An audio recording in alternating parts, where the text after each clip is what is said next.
다 함께 사도신경으로 우리의 신앙을 고백하겠습니다. 전능하사 천지를 만드신 하나님 아버지를 내가 믿사오며 그 외아들 우리 주 예수 그리스도를 믿사오니 이는 성령으로 잉태하사 동정녀 마리아에게 나시고 본디오 빌라도에게 고난을 받으사 십자가에 못 박혀 죽으시고 장사한 지 사흘 만에 죽은 자 가운데서 다시 살아나시며 하늘에 오르사 전능하신 하나님 우편에 앉아 계시다가 저리로서 산자와 죽은 자를 심판하러 오시리라.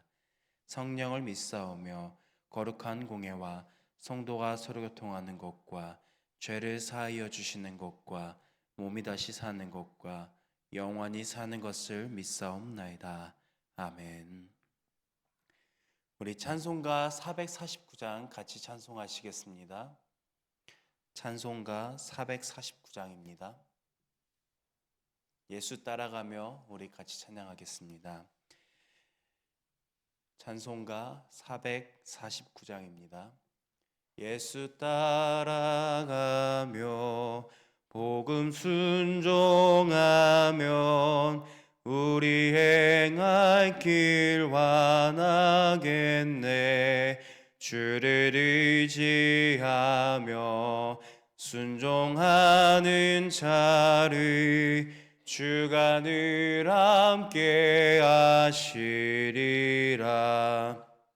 의지하고 순종하는 길은 예수 안에 즐겁고 복된 길이로다. 해를 당하거나 우리 고생할 때 주가 위로해 주시겠네.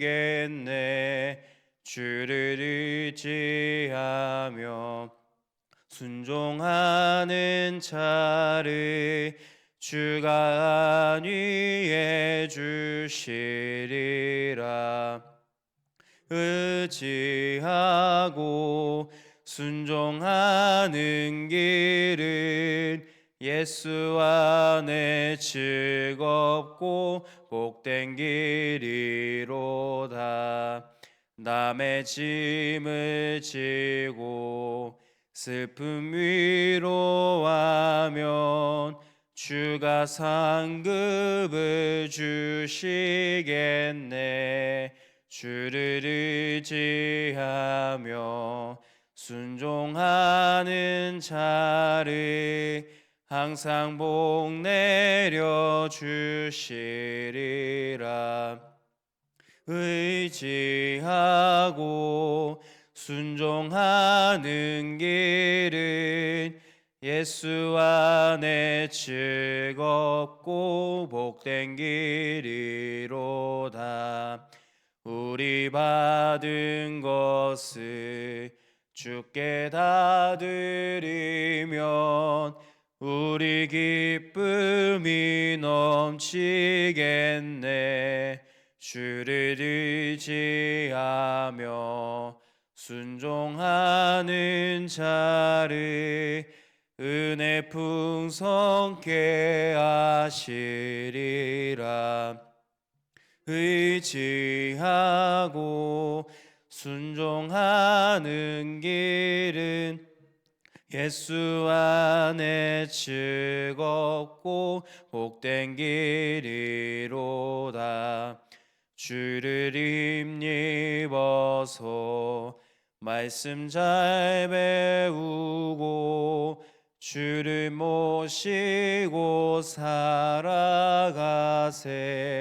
주를 의지하며 항상 순종하면 주가 사랑해 주시리라.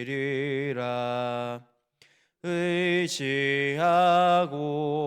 순종하는 길은 예수 안에 즐겁고 복된 길이로다. 아멘. 새날을 허락하신 아버지 하나님, 그 크신 은혜에 감사드립니다. 저희가 오늘 찬송한 것처럼 예수님을 의지하고 순종하는 삶이 우리에게 있어 가장 복된 길임을 고백합니다. 어떤 상황 속에서도 예수님을 신뢰하며 그 말씀에 순종하는 삶을 살게 하여 주시옵소서. 이제 하나님의 말씀을 듣습니다. 오늘 들은 말씀을 저희의 마음에 새기고 오늘 하루의 삶 속에서도 그 말씀을 따라 살게 하여 주시옵소서. 거룩하신 예수님의 이름으로 기도합니다. 아멘. 하나님의 말씀 역대상 7장 1절에서부터 12절 말씀입니다. 정해진 본문은 7장 1절부터 8장 40절까지인데 너무 길어서 역대상 7장 1절에서부터 12절까지만 함께 읽도록 하겠습니다. 구약성경 621면 역대상 7장 1절에서부터 12절 말씀 우리 한 절씩 교독하겠습니다. 이사갈의 아들들은 돌라와 부아와 야숲과 시므론 네 사람이며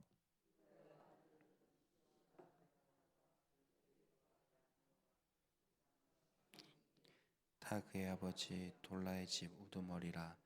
대대로 용사이더니 다윗 때에 이르러는 그 수요가 22,600명이었더라. 우시아의 아들들은 이스라이아의 아들들은 미가엘과 오바댜와 요엘과 이시야 다섯 사람이 모두 우두머리며 능히 출전할 만한 군대가 36,000명이니 이는 그 처자가 많기 때문이며 그의 형제 이사갈의 모든 종족은 다 용감한 장사라. 그 전체를 계수하면 87,000명이었더라.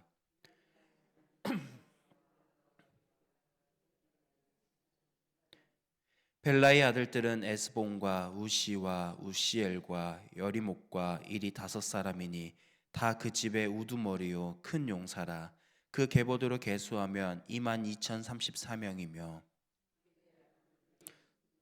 요아스와 엘리에셀과 엘요에네와 오므리와 예레목과 아비냐와 아나독과 알레메시니 베겔의 아들들은 모두 이러하며 그들은 다 그 집의 우두머리요 용감한 장사라. 그 자손을 계보에 의해 계수하면 22,200명이며 비란의 아들들은 여우스와 베냐민과 에훗과 세단과 다시스와 아이사일이니 이 여디아일의 아들들은 모두 그 집의 우두머리요 큰 용사라. 그들의 자손 중에 능히 출전할 만한 자가 17,200명이며 일의 아들은 숫빔과 훗빔이요 아엘의 아들은 후심이더라. 아멘. 역대상 7장과 그리고 8장을 보면 북이스라엘 지파들의 족보가 기록되어 있습니다. 이사갈, 베냐민, 납달리, 므낫세, 에브라임, 아셀의 이름이 차례로 등장합니다. 이 지파들은 북이스라엘 왕국을 이루었지만 결국 아수르에 의해 멸망당하고 흩어지고 말았습니다.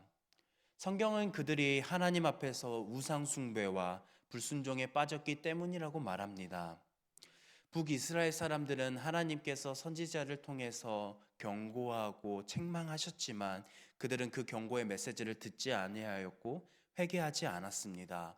그 결과 하나님께서 아수르의 손을 통해서 그들을 멸망시키셨습니다. 그들의 흔적은 이렇게 사라진 듯 했지만 하나님은 그들을 잊지 않으셨습니다. 족보를 살펴보면 몇 가지 반복되는 표현이 있습니다. 큰 용사였다, 가문의 우두머리였다, 수요가 많았다는 말입니다. 이는 단지 그 당시에 가문이 군사력이나 인구수가 많았다는 것을 말하는 것이 아닙니다. 하나님께서 그 지파의 강건한 사람들 그리고 믿음의 지도자들, 공동체를 이끈 인물들을 세우셨다는 증거입니다. 다시 말해서 이 지파들은 결국 그 끝은 멸망하고 흩어졌지만 그 안에 하나님의 복이 있었고 하나님이 함께 하셨었습니다. 이어서 요셉의 지파 족보 곧 므낫세와 에브라임의 지파의 이야기는 더욱 특별합니다. 에브라임의 자손 중 어떤 이들은 다른 민족과 충돌하여 죽임을 당하기도 했지만 하나님은 그 가문에서 우리가 너무나도 잘 아는 여호수아를 선택하셨습니다. 이어지는 8장을 보면 베냐민 지파의 족보가 나옵니다. 베냐민은 유다와 함께 남유다 왕국을 형성한 중심 지파였습니다. 특히 사울 왕이 베냐민 지파에서 나왔고 그 후손들에 대한 기록도 함께 이어지고 있습니다. 우리는 이러한 족보를 그저 읽기만 했을 때 쉽게 지나칠 수 있을 것입니다. 그러나 이 족보를 통해서 하나님은 이런 이름 하나하나를 통해서 메시지를 주십니다. 이 긴 족보를 통해서 하나님께서 우리에게 주시는 메시지는 단순한 과거의 역사 그리고 옛 사람들의 이름만이 기록된 것이 아니라 하나님께서 그 백성들을 얼마나 소중히 여겨주시는지를 보여주고 계십니다. 하나님은 자기의 백성의 이름을 잊지 않으신다. 이것이 오늘 우리가 함께 읽은 7장과 8장의 족보의 가장 중요한 메시지입니다. 하나님은 이처럼 하나님께서 선택한 사람들을 세우십니다. 그리고 하나님은 그 가정을 통해서 공동체를 통해서 세대를 이어 하나님의 뜻을 이루어 가십니다. 그리고 그 뜻은 특정한 시대에만 머물지 않습니다. 하나님의 계획은 그 다음 세대로 그리고 그 다음 세대로 계속 이어지도록 하십니다. 오늘 우리는 내 삶이 하나님의 역사 속에서 어떤 자리에 있는지 함께 돌아봤으면 좋겠습니다. 하나님은 지금도 과거의 이스라엘 백성들뿐만 아니라 오늘날 우리를 통해서 한 사람 한 사람의 이름을 기억하시고 그리고 우리의 믿음, 순종, 섬김을 통해서 하나님의 뜻을 이루어 가십니다. 역대상 7장과 8장에 나오는 족보는 단지 오래된 이스라엘 백성들의 가문에 대한 기록만이 아닙니다. 이 말씀은 우리에게 이렇게 말합니다. 하나님의 백성이 불순종으로 실패했을지라도 하나님은 그들을 끝까지 기억하시고 다시 세우신다라는 말씀을 우리에게 주십니다. 이스라엘이 우상 숭배와 불순종으로 인해 무너졌지만 하나님은 다시 그 거룩한 공동체를 회복시키셨습니다. 이 말씀 앞에서 오늘 우리의 삶을 함께 돌아보길 소망합니다. 나는 하나님의 뜻을 따라 바르게 살아가고 있는가? 하나님은 우리가 하나님을 전심으로 따르고 그리고 그분의 말씀에 순종하며 다음 세대에게 믿음을 전하시길 원하십니다. 우리는 다음 세대에게 어떠한 믿음의 유산을 보내길 소망하십니까? 오늘 이 질문 앞에서 우리의 삶을 다시 세우고 하나님께서 기뻐하시는 믿음의 길을 함께 걸어가는 저와 여러분들이 되길 축복합니다. 오늘 이 말씀을 기억하며 먼저 두 가정을 위해서 기도하겠습니다. 이종근 집사님의 가정을 위해서 기도하겠습니다. 영육의 강건함과 믿음의 성장을 위해서 그리고 하나님의 인도와 보호를 경험할 수 있도록 이어서 이영란 집사님의 가정을 위해서 기도하겠습니다. 영육 강건함으로 승리할 수 있도록 시댁의 구원과 친정 오빠 가정의 믿음이 회복할 수 있도록 그리고 자녀 원희, 미니, 진이 믿음의 성장과 하나님께서 지혜를 주시도록 이어서 들은 말씀과 개인의 기도 제목과 우리 우이동교회 공동체를 위해서 이 시간 함께 기도하겠습니다.